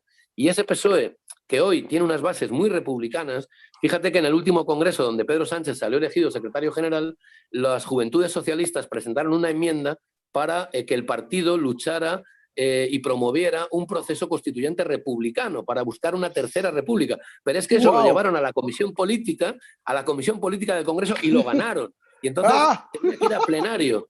Lo ganaron, o sea, las bases del PSOE votaron eso, entonces tenía que pasar a plenario y entró en pánico en la dirección del PSOE y tuvieron 2 horas y media interrumpido el Congreso para convencer a sus propias juventudes de que retiraran esa enmienda. Luego, fíjate el debate interno que hay en el PSOE. Es decir, es lógico, la gente joven hoy en día es republicana en España. O sea, no tiene sentido ser monárquico, ¿no? Más que en aquel momento, 1975, que muere Franco, para intentar dar continuidad a procesos democráticos oligárquicos, ¿no? O sea, controlados por las oligarquías. Pero hoy en día, si queremos avanzar en España hacia una mayor democracia, tenemos que ir hacia un modelo claramente republicano, ¿no? Y que además sea federal, para que el federalismo, digamos, articule los distintos territorios y podamos hacer un Estado donde convivan los catalanes con los madrileños y con los asturianos y con los andaluces y con los gallegos, ¿no? Es decir, pero respetando las particularidades, digamos, de Cataluña o del País Vasco, por ejemplo, ¿no? Que son nacionalidades históricas. Y bueno, ahorita que estabas hablando de la figura del rey y de los archivos desclasificados. Me acordé algo que leí recientemente, que ya había escuchado, pero cada vez lo escucho con más fuerza. Eso de que el rey Juan Carlos I, que se presentó como adalid de la democracia y guardián de ella ante ese golpe de tejero que se dio en el siglo pasado, realmente él fue el promotor de ese mismo golpe, lo cual, digo, aquí en América Latina dices, ¿what? Para los que se sienten gringos, o dicen, ¿qué? ¿Qué está pasando? A ver, ¿cómo es que el rey mismo promovió ese golpe? Porque durante años nos han vendido lo contrario, que él fue el que lo paró y que gracias a él tiene democracia España. Así nos lo han vendido. Y ahora resulta que él fue el promotor y que luego a la mera hora se bajó cuando no le gustó cómo iba el golpe. Así fue. Pues yo, desde luego, soy de los que opina eso. Yo soy de los que opina eso porque, fíjate, no porque lo diga sin fundamento, ¿no? Porque en los últimos años se han venido publicando varios libros de investigadores, de periodistas. Te citaría uno, por ejemplo, el de Rebeca Quintans, que es una periodista de investigación que ha publicado una biografía de Juan Carlos de Borbón que se llama Una biografía sin silencios, ¿no? Pues que quiere decir sin ocultar los aspectos oscuros de la biografía de Juan Carlos, que son a veces, por ejemplo, el origen de su dudoso de todo su patrimonio, que la revista Forbes elevaba a 2.000 millones de euros y la Casa Real nunca lo ha negado. Eso es muy curioso. Es decir, Rebeca Quintans, por ejemplo, dice eso en su libro. ¿Y por qué? Bueno, pues porque uno de los militares implicados en el golpe, que era el general Alfonso Armada, había sido jefe de la Casa Real, ¿no? Y se habían dado, Alfonso Armada se presenta la noche del golpe de Tejero, cuando Tejero, digamos, en nombre de la Guardia Civil, toma el Congreso de los Diputados, secuestra al Poder Ejecutivo y al Poder Legislativo el 23F de 1981, lo que le dicen es que tiene que esperar al elefante blanco. El elefante blanco era Armada. Y Armada se presenta en el Congreso, hay una discusión con Tejero y la cosa no sale bien. No se produce un levantamiento militar más que en Valencia, en la región de Valencia, donde Milán del Bosch sacó a los tanques a la calle incluso.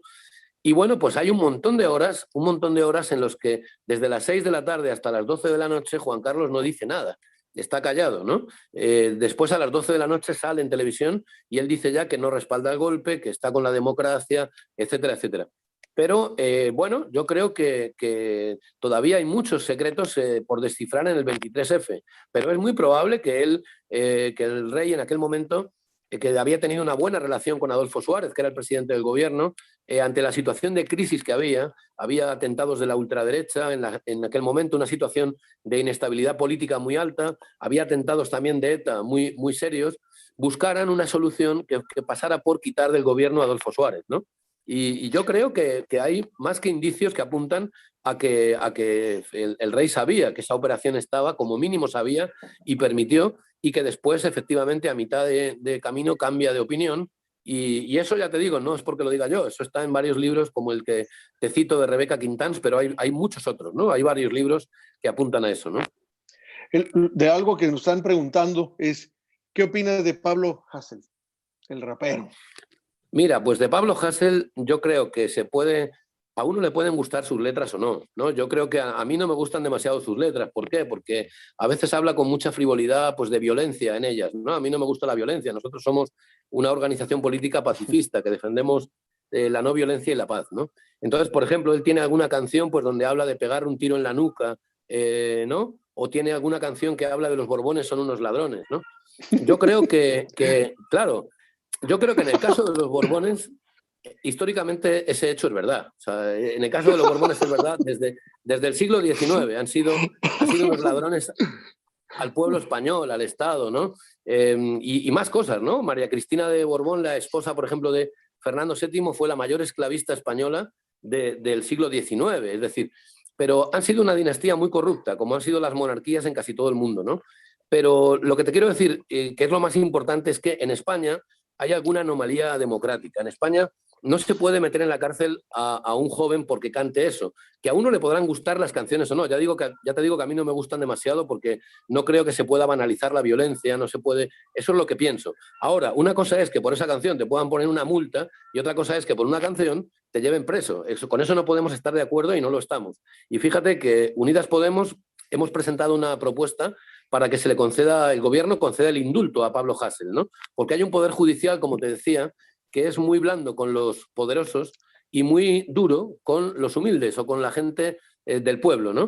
Y entonces a Pablo Hasél por unas canciones, como ha habido otros cantantes, porque el problema no es solo Pablo Hasél, Héctor, es que en España la libertad de expresión está amenazada por un código penal que aprobó Rajoy muy restrictivo. Y además, ha habido casos, fíjate, te cuento uno, fueron condenados 2 jóvenes en Barcelona por quemar una foto de los Reyes en una manifestación republicana.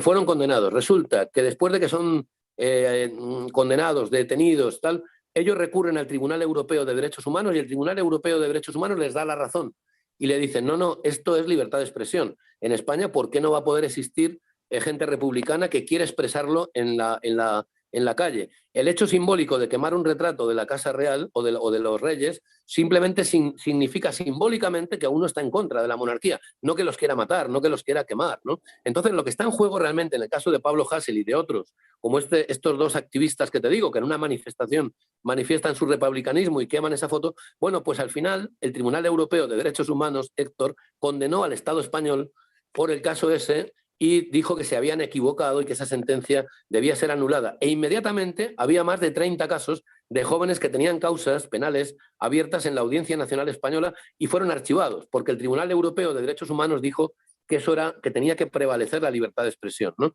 Solamente en el caso de que se vea una relación directa entre una canción o y un atentado y algún hecho delictivo de verdad, que no sea una cosa artística, que no sea, por mucho que sea de mal gusto, ¿no? Ya digo que yo no me identifico mucho con las canciones de Hasél, pero ese no es el problema.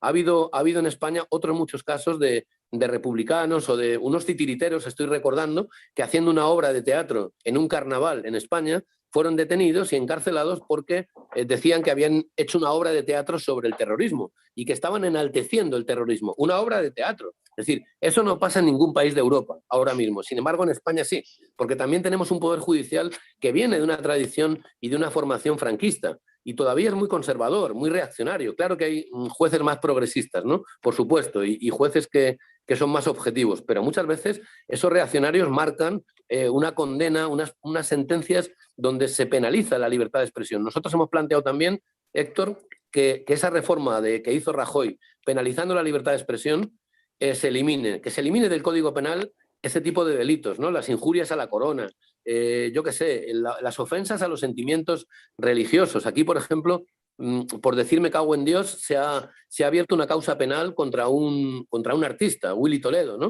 Es decir, ¿pero cómo? ¿Por qué? ¿Por decir eso? Sí, sí, sí. Y pretendían llevarlo a la cárcel, ¿no? Hay auténticos lobbies de abogados de la Iglesia Católica que se dedican a eso, a perseguir a veces a personas que simplemente expresan una opinión pues, de atea o contraria a los sentimientos religiosos, pero es que la libertad de expresión está para eso. Y yo creo que si algunos tienen libertad, pues por ejemplo, para promover proselitismo hacia alguna religión, y eso es legítimo, tienen también que aceptar respetuosamente opiniones críticas y contrarias a sus creencias, de una manera natural. Eso es una sociedad democrática donde se expresan todo tipo de opiniones y principios distintos, discrepantes, y no pase nada. Eso es una democracia, ¿no? Pero yo creo que por eso el caso de Pablo Hasél es indignante. Si es indignante, que lo es porque se encarcela a un chaval por unas canciones, que ya digo, puedes compartir o no su contenido, ¿no? Pero no se puede encarcelar por eso a un joven, ¿no? Y en España llevamos un rosario, un montón de jóvenes que han sido penalizados por eso, y hay que acabar con esa anomalía democrática, ¿no? Mira, están llegando muchas más preguntas, dice, fíjate, espérame, Ricardo García dice, ¿por qué los hipernacionalistas españoles nostálgicos del Imperio Español son tan sumisos a los gringos? Dice. Y otra pregunta, ¿por qué no hay una colaboración política más institucional entre los movimientos progresistas de España y de México? Yo esperaría eso. Mira, sé que a veces los movimientos de izquierda, de los partidos en América Latina, tienen muchas relaciones. En su momento lo tuvieron con el PRD y sobre todo lo han acentuado más con el Partido de los Trabajadores aquí en México. Pero que el caso de Morena, como que ahí falla aquí, de México hacia los demás. No, nosotros tenemos, Héctor, buena relación con Morena y particularmente buena con el PT de México, ¿no? Tenemos una buena relación con ellos. Cuando a López Obrador le robaron por 2 veces las elecciones, que recuerdas que hubo un fraude electoral como la copa de un pino, ¿sí? y se le robaron las elecciones, se ha ganado a la tercera, ¿verdad? O sea, se ha hurtado, se ha violado la soberanía nacional y la democracia en México. Nosotros hicimos comunicados de prensa muy duros denunciando que a Obrador, que a AMLO se le habían robado las elecciones y, por tanto, que había sido violentada la voluntad popular en México. Es decir, lo que te decía antes, sí existe esa relación política. Tenemos una relación muy cordial con la Morena y también con el PT particularmente, te digo, pero mucho más también incluso con grupos de derechos humanos, ¿no? De Oaxaca, por ejemplo, ¿sabes? O de otros sitios, ¿no? Es decir, que esa relación sí que existe. Y la otra pregunta, bueno, pues ¿por qué la relación entre el imperialismo de los Estados Unidos y la derecha europea o española es tan porque defienden los mismos intereses? Es que defienden los mismos intereses, ¿no? Ahora, es verdad que son particularmente sumisos, ¿no? Es decir, es muy lamentable, por ejemplo, cómo la derecha europea y en ocasiones el Partido Socialista, incluso en Europa, para nosotros es muy lamentable, pues, por ejemplo, cómo si Estados Unidos sanciona a Venezuela, automáticamente ellos sancionan a Venezuela, ¿no? O sea, ¿por qué? Porque existe una subordinación tremenda de la política exterior de la Unión Europea a la política exterior de los Estados Unidos. Eso es lamentable. En España todavía tenemos tres bases militares norteamericanas, o sea, y nosotros somos antibases, somos antiimperialistas, ¿no? Lo hemos criticado y denunciado, y todos los años hay movilizaciones, marchas hacia la base, por ejemplo, de Rota, que es una base naval en Cádiz, en España, para protestar por la existencia de esas bases aquí, en España, pero somos de las pocas fuerzas políticas que lo hemos denunciado, ¿no? Entonces, claro que hay una relación entre los grupos de poder de España y de Estados Unidos, porque los grupos de poder, los poderosos, se relacionan, tienen estrategias comunes, ¿no? ¿Para qué? Para debilitar a los pueblos. Y para perpetuarse. Para perpetuarse. Y les sienta muy mal que los pueblos luchen para lograr su liberación, su emancipación, ¿no? Para lograr sus derechos. Y entonces se coordinan. Ahora, es verdad que nosotros en la izquierda quizá deberíamos coordinarnos más, ¿no? Siendo muy conscientes efectivamente de que eso existe, de que esa coordinación de los gringos con las élites europeas existen. Mira, están comentando Santiago R. Dice, el argumento de los fachas es que hay países avanzados como Inglaterra, Suecia, Noruega, Dinamarca, que son monarquías, dice, comenta. Paloma Saiz vuelve a decir, solo Podemos e Izquierda Unida no nos ven como botín. Que es te dice algo muy bonito en relación a todos los demás. Sí. Bueno, porque aquí vino Pedro Sánchez, cuando empezó este gobierno, yo supe que inmediatamente se vio que venía hasta aquí a las empresas españolas depredadoras, diciendo, ¿sabes qué? Se les va a poner aquí un hasta aquí. Lo primero que hizo, vino corriendo Pedro Sánchez como emisario y mensajero de ellas. No tenía ni un mes el presidente de haber ocupado 2 meses el cargo, ¿no? Bueno, a lo mejor ahorita estoy equivocado en fechas, pero fueron los primeros meses que vino Pedro Sánchez y ya no regresó, porque le dijeron, yo creo que no, que no era por ahí, no era lo mismo de siempre, el paraíso que tenían con de los gobiernos neoliberales que nos traicionaron a nosotros como país. Dice Santiago R. Pedro Sánchez quiere seguir saqueando a México con Iberdrola y sus bancos y hoteles. Esperemos que no sea así. Y luego Paloma Saiz te vuelve a decir, mi segundo apellido es Tejero. Afortunadamente no tengo nada que ver con ese militar. Qué bueno, ¿eh? Qué bueno. Y Santiago Rey dice, ¿por qué prohibieron el 8M por la pandemia este año y el pasado no? Te preguntan. Mira, empiezo por la última. La verdad que la prohibición del 8M solo ha sido por el delegado del gobierno en Madrid, ¿no? Y es que es un hombre del Partido Socialista, que además se apellida Franco, pero bueno, esa es una mala casualidad solo, ¿no? Una mala casualidad nada más. Oye, pero qué coincidencia. Una coincidencia. Pero fíjate que en toda España se va a celebrar, o sea, se va a celebrar el 8M en toda España, en todas las capitales de provincia, estableciendo una serie de normativas para manifestarse, pues, por ejemplo, guardando las distancias, con todo el mundo con mascarillas. Es decir, en España está habiendo manifestaciones, incluso en tiempos de pandemia, eso sí, con medidas de seguridad se están tomando.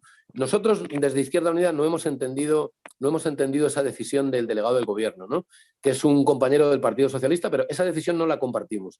Fíjate, ¿por qué se prohíbe el 8M, la manifestación en Madrid, que siempre es importante, y no en el resto del país? Es absurdo. Se toma como argumento que, bueno, pues que hay una pandemia muy grande y que se podría transmitir. Bueno, pero si se toman esas medidas, que el propio delegado del gobierno una semana antes había dicho que sí se podía manifestar en Madrid, pero eso sí, Héctor, en varias plazas distintas y con un máximo de 500 personas en cada plaza, ¿no? Eso nos hubiera parecido muy bien, ¿no? Y de hecho compartimos la medida y ahí no dijimos nada. Pero claro, hoy, por ejemplo, los sindicatos UGT, que es un sindicato socialista, y comisiones obreras, han denunciado esto. Y todo el movimiento feminista está denunciando que no entiende la decisión de este delegado del gobierno. Y yo creo que es un error político. Es un error político porque la derecha te va a criticar igual. O sea, yo creo que si lo que pretende es que la derecha no le critique, la derecha va a criticar igual. Es absurdo porque la propia derecha se manifiesta cuando quiere. Hemos aprobado una ley de educación aquí que mejora la educación pública y se han manifestado los colegios privados y la derecha por las calles, sin ningún problema. Eso sí, tomando las medidas de seguridad. Bueno, o incluso hay grupos fascistas, lamentablemente, Héctor, hay grupos fascistas que recientemente se han manifestado también, pues, por ejemplo, para celebrar la participación de la División Azul, que es una división de voluntarios franquista que participaron con los nazis en la Guerra Mundial. Y los tipos han ido a un cementerio a reivindicar la memoria de esos, bueno, y se han manifestado y han dicho incluso barbaridades antisemitas, ¿no? Es decir, bueno, ¿por qué eso sí se autoriza? Esas manifestaciones de la derecha, por ejemplo, y esta no. O sea, es un absurdo. Es enfadar al movimiento feminista. Hay varios grupos que ya han hecho público, por ejemplo, el Sindicato de Estudiantes ha dicho que ellos van a salir, que ellos se van a manifestar porque no es de lógica que un delegado del gobierno que una semana antes dice que se pueden manifestar si son 500 en distintos lugares y se articulan en distintos lugares y se pide permiso, bueno, y que de pronto cambia de opinión y dice que no, que está prohibido cualquier movilización en Madrid sobre el 8M. Parece completamente absurdo porque además incluso las bases, o sea, primero porque el movimiento feminista tiene los mismos derechos que cualquier otro movimiento, a celebrar la lucha feminista, ¿no? A celebrar la lucha por la igualdad de los hombres y mujeres. Eso en primer lugar. Y segundo, por las incoherencias de este delegado del gobierno, ¿no? Pues mira, ya para no quitarte más tiempo, que puedas descansar, Fran, por favor, no, yo estoy a gusto. Visión. Estoy a gusto con vosotros, estoy encantado. Estoy encantado. ¿Cuál sería tu visión de tu país? Mira, antes de decirte esto, te quiero aclarar, así como ustedes nos ven, porque sabemos que en España nos ven y nos lo estás diciendo, nosotros también vemos a España. Es la verdad. Vemos qué está pasando con ustedes y nos preocupa. Nos duelen muchas cosas que les pasan. Cuando pasó ese atentado del metro, vamos, la verdad, no puedo decir que a mí ya muchos nos conmovió y sobre todo ver la respuesta de la gente, que ella misma ayudó, se formó para donar sangre sin que nadie les dijera nada. Eran de veras cosas que conmovían mucho. Decías tú, ¿qué nivel tienen en España para afrontar este tipo de cosas? El movimiento del 15M también es un movimiento impresionante, de todos los respetos, el que se generó ahí. Y vamos, España no está sola, porque estamos América Latina viéndolos y sabemos que también España nos ve. De alguna forma estamos hermanados, de forma más que evidente. Nos han estorbado esos intereses políticos que han abusado o precisamente alegando esos lazos entrañables, los usan para abusar y no se trata de eso. Entonces, no nos gustan esas empresas españolas que explotan América Latina y mi país en particular, que vienen a saquearnos, pero no significa que no queramos España, que no queramos a los españoles. A estas gentes no, que vienen a hacer estas cosas aquí en mi país, no. ¿Cuál es tu visión de tu país? ¿Hacia dónde va con todo lo que me estás platicando? ¿Qué podemos esperar de lo que se viene? Con todos estos de Vox que están, la verdad, están bien locos. Claro. O sea, no, mira, yo creo, Héctor, que hay en este momento en España hay un momento muy difícil, ¿no? Primero por la pandemia, que ha tenido una extensión muy fuerte, ¿no? Segundo, por la crisis económica derivada de la pandemia. Y luego, en lo político, no cabe duda que hay un enfrentamiento de dos modelos de país completamente opuestos. Dos modelos opuestos que nunca han estado más, quizá en los últimos años, nunca han estado, digamos, más polarizados, más confrontados, ¿no? Un modelo autoritario que está defendido hoy por hoy, sobre todo por Vox, ¿no? Y por el Partido Popular. En el caso de Vox, con posiciones a veces neofranquistas, con posiciones muy autoritarias, neofascistas, racistas, xenófobas incluso. Y en el caso del Partido Popular, pues por un partido corrupto que defiende un modelo autoritario en el que las libertades y los derechos tienen que ser restringidos, como te decía, en el caso de la libertad de expresión, pero también en el derecho a la vivienda, en el derecho a la educación o a la salud, ¿no? Ellos consideran que en España tiene que haber ciudadanos de primera que tienen derecho a la sanidad privada, a la educación privada y a vivir como marqueses, y que tiene que haber una gran mayoría de la población que no pasa nada si no tienen derechos, ¿no? Y ese es el modelo autoritario que ellos quieren, y el modelo de la porra. Es decir, que en el caso de que haya movilizaciones y rebelión popular ante ese tipo de medidas neoliberales, ¿no? Pues que ellos van a reprimir, como reprimió el gobierno Rajoy, digamos, pues por ejemplo, estableciendo la ley Mordaza, ¿no? Una ley que permitía a las fuerzas y cuerpos de seguridad del Estado ser mucho más represivas de lo que habían sido hasta entonces. Y luego está el otro modelo. El otro modelo es el que defiende ahora mismo el gobierno progresista, ¿no? Que es un modelo donde lo que situamos como objetivo fundamental son los derechos para todos, los derechos humanos para todos. No pueden ser solo para una minoría elitista. Y yo creo que ese es el gran reto de la izquierda, ¿no? Es decir, poner los objetivos como objetivo principal los derechos de los pueblos. El derecho de los pueblos tienen que tener derecho a lo que dice la Declaración de Naciones Unidas de los Derechos Humanos de 1948, que no puede ser un papel mojado, que no puede ser algo que luego no se cumpla. Es decir, una persona por el simple hecho de nacer tiene derecho a la vida, pero tiene que tener derecho a una formación, a un trabajo, a una educación, a una salud si se pone enfermo, ¿no? Y lo hemos visto clarísimamente en la pandemia, cómo los países que han tenido sistemas fortalecidos de sanidad pública están saliendo adelante. Los que no. ¿No? En las residencias privadas de España es donde más viejitos han muerto. De los 60.000 muertos, Héctor, 30.000 nada menos han sido en residencias privadas que habían sido privatizadas con el Partido Popular, donde resulta que se convierte una residencia para viejitos en un negocio, en vez de ser un sitio donde los trabajadores, donde las personas pasen sus últimos, digamos, años de vida, pues gozando de una cierta normalidad, un cierto cuidado, unos ciertos cuidados. Bueno, pues se han muerto muchísimos. ¿Por qué? Pues porque no estaban debidamente medicalizados, porque por la concepción de la derecha de tener esas residencias como un negocio privado. Los servicios públicos no pueden ser negocios privados, tienen que ser públicos, tienen que ser baratos, tienen que ser accesibles para la población. Ese es nuestro modelo. Y luego, particularmente el de Izquierda Unida, es un modelo republicano. Nosotros estamos convencidos que la Casa Real no es solo la Casa Real, no es un rey campechano, simpático, que está ahí y que le cae bien a la gente. No, es una pieza fundamental de la oligarquía. La monarquía es una pieza de la oligarquía. Y he dicho antes que en el caso de América Latina muchas veces era el rey Juan Carlos el que le abría las puertas, basadas en esas puertas, en sus relaciones con presidentes de gobierno de América Latina, para que luego las multinacionales españolas atravesaran esas puertas y establecieran o consiguieran contratos con gobiernos neoliberales de América Latina, ¿no? Bueno, pues la monarquía es parte de la oligarquía. Lo que queremos es una democracia más avanzada, con más derechos, y eso entendemos que solo lo puede hacer una república, que tiene que ser federal, que tiene que ser laica también, donde el peso tan fuerte de la Iglesia Católica que hay en este país tiene que disminuir. Nosotros no nos oponemos a que la gente sea religiosa o practique la religión que quiera, pero sí nos oponemos a que el Estado no puede ser un Estado confesional, tiene que ser un Estado laico, ¿no? Y donde todos puedan, digamos, ejercer su derecho a creer o no creer, ¿no? Pero donde no haya una iglesia que sigue teniendo mucho peso, el peso que le daba en parte la dictadura de Franco, ¿no? Era un régimen nacional católico, se llamaba así. Bueno, pues esa España también federal queremos, ¿no? Una España donde, por ejemplo, Cataluña pueda sentirse cómoda dentro de España, teniendo las competencias que decida España otorgarle a esa autonomía.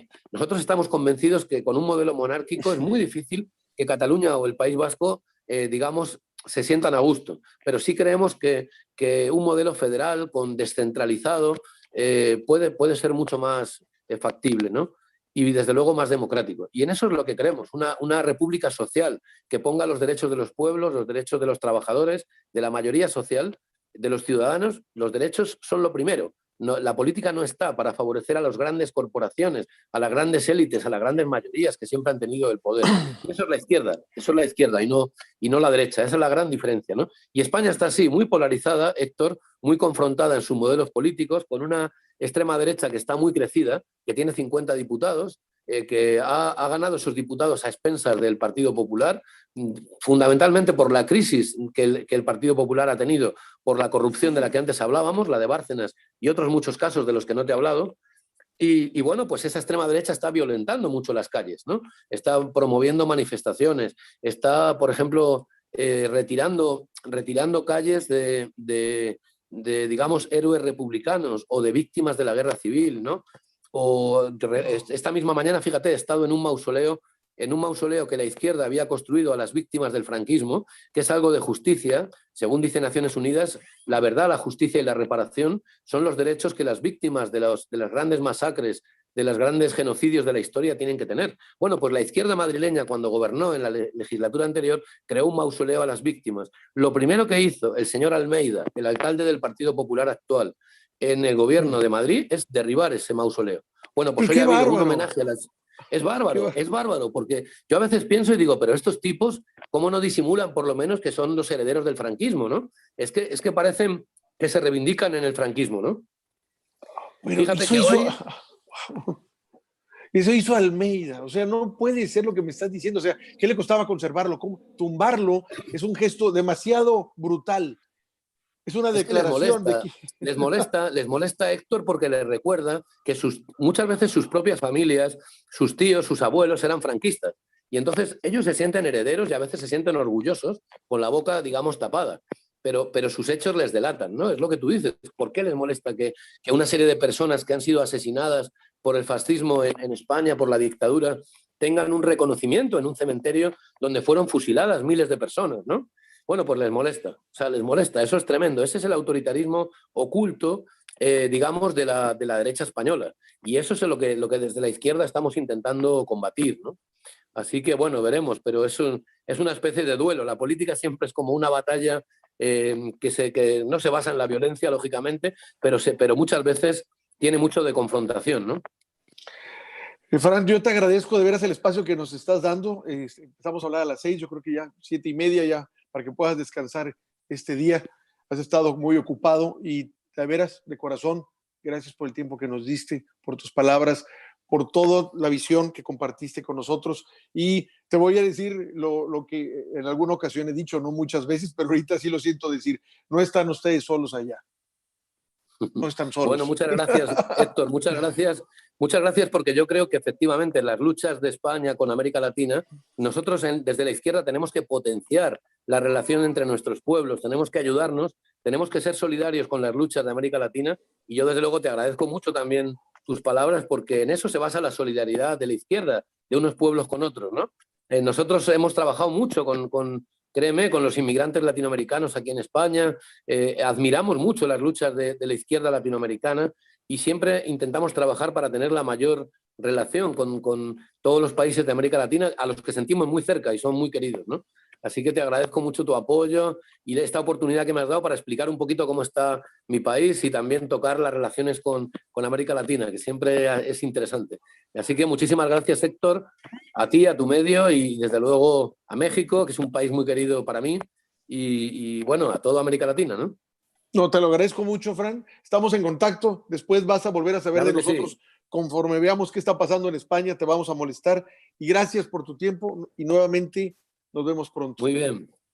De acuerdo. Encantado. A ti. Que tengas buenas noches. Que descanses. Gracias. Igualmente.